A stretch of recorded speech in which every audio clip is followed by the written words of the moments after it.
What's good, guys? We're back at it again with another video. As you see from the title, today we have a Jerry Easter breakdown. I know you guys probably don't know who this is. I didn't know who it was at first. This is a 6'5" point guard class of 2025.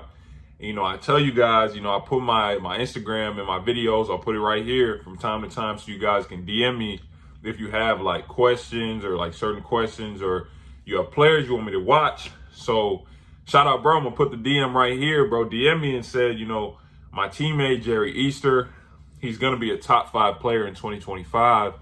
But ESPN didn't put him on the rankings. 24/7, I don't think had him on any rankings, but he is that. He just isn't known about yet. So I did my little research. I'm looking him up, searching him up on Twitter, YouTube, These past sessions, I'm seeing he averaged like 27, 8, and 6. I'm seeing he done already picked up X amount of offers these past sessions. So I'm like, okay, let me look a little bit.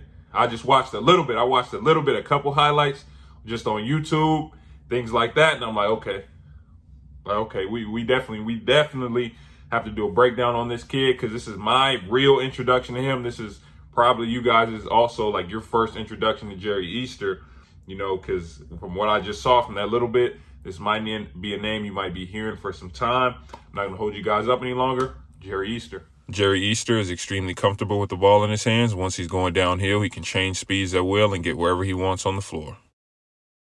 He looks great in isolation situations because of his first step and ability to change directions on a dime, creating space for himself and his shots. Jerry's game isn't just limited to inside the paint or in the mid-range area, though. When in rhythm, he can knock down threes from the perimeter as well, whether it be on this possession with a hand in his face and 1-3, bucket, or on this next possession when given time and space. Jerry's range extends far beyond the three-point line. Just wanted you guys to see here, this is next level wiggle and shiftiness by Jerry, being able to get around his defender even with the intense defense. Even though they didn't convert on this possession, he still got his teammates an open look. Great patience here on the pump fake, letting the defender fly by. If you give him an open look at the rim, there's a good chance he's going to knock it down. Another example of great patience getting to a spot. He has good touch around the nail, whether that be a pull-up or a floater. Jerry's handle allows him to legitimately get wherever he wants to on the floor, and this is a tough finish in traffic. This player is extremely hard to guard in one-on-one isolation situations. Again, his change of direction and handle allows him to get by defenders and easily finish at the rim. As I said before, he does a good job picking his spots in transition. Again, great touch here around the nail on the floater. And even on this next possession in transition, if you don't stop him because of his jumper, he can easily get to his pull-up. Jerry Easter, right? So, I like to keep it completely honest on the channel. So I'll tell you exactly what it was like when I first turned on the film, right? So I turn it on and I start watching and I'm looking for him. And, at first when the clip started running, I'm seeing he looked kind of lackadaisical, like he's not doing too much, like really looks like he's coasting. So then I go back on Twitter and I go to his Twitter. I'm like, okay, what number is he? Let me make sure I'm watching the right kid, because what I'm seeing, I'm like, I don't know if what I just saw in the DM and what I'm seeing on Twitter, am I sure I'm watching the right player? And then all of a sudden it just, it just kind of like shifted. And all of a sudden, I'm seeing him start to attack things like that. And then I start to realize, like this, from what I've early on, when I started watching the game, it became obvious to me, like, this kid looks bored. This kid looks bored. And, I feel like I have a track record. Like, I have the resume. I've seen enough talent, played around enough talent. And when I say talent, because I was talented, I went D1. When I say talent, I mean, like, because people don't really understand, there really are levels. Like an NBA level athlete, a professional level athlete, the talent level is completely different than a D1 basketball. Like, it's not even close, right? So I've seen what a 5-star looks like when when they can literally just show up and drop 30. Like I talk about it with Z. Like, it kind of opened my eyes when I thought I was pretty good when we got a 15-year-old that just show up, drop 30 and go home. Or when I get to college and there's players like Brandon Goodwin and things like that, the gap is vast. So these guys, it's easy sometimes to, like, everyone's experienced this. You might be playing against, let me just say you're in high school and you're playing against some middle schoolers, or you playing against somebody younger than you, and you just kind of, bro, I know I can do whatever I want out here. I'm gonna just kind of just chill a little bit. that's what I was looking at the first time I opened up the film with Jerry. But let's just get into his game, right? So like I said, like it was easy to tell from the jump, like, okay, like he looks more bored than anything. Why does he look bored? Because right now at 6'5", as a sophomore, kind of like with Cooper Flagg, they're playing 15s, but they should be playing 16s, 17s. Yeah, they are that age, but their talent, physical gifts that they already have, like I said, he's already 6'5". It kind of doesn't match up with that age group, which is why he is kind of bored.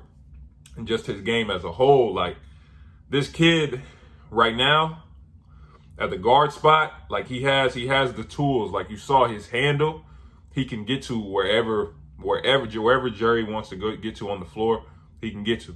Like he can get to, and he has great pace, great change of speed. He can explode. And you saw with that handle, he has that wiggle, that shiftiness, right? So he can change direction at any point in time. So these players like that are extremely hard to stay in front of. Like the way he moves kind of like Shea, Shea that plays for the Thunder. He kind of moves like Shea a little bit with that type of wiggle, that type of shiftiness. It's kind of slow, but it's fast at the same time. Next thing you know, he's by you and he's on the rim. Once he gets to the rim, he showed you he has great touch. He can finish in traffic. He likes the little floater, little push shot around the nail. He can knock down the mid-range jumper. You saw it all over the floor. He can also knock down the three, whether that be set. He shot one of the three set deep. He shoots pull-ups from three. From right now in 15s, it's looking like there's not much he can't do on the floor. He's really doing what he wants to. Like I said, he averaged, I think it was 8 rebounds as well. So he's on the glass, 6 assists.